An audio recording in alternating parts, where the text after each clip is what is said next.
Nagpanik ang mga nasa isang night market sa Cebu City nang maramdaman ang magnitude 6.9 na lindol nitong Martes ng gabi.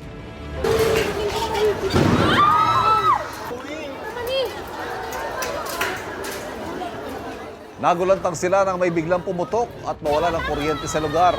Sa takot, napayakap na lang sa isa't isa ang mga nasa night market. Kita rin ang paggalaw ng mga gamit sa paligid.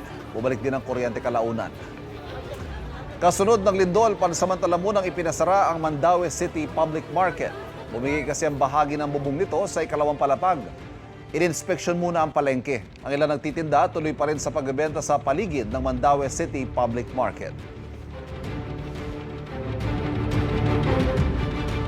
Kapuso, huwag magpapahuli sa latest news and updates. Mag-iuna ka sa balita at mag-subscribe sa YouTube channel ng GMA Integrated News.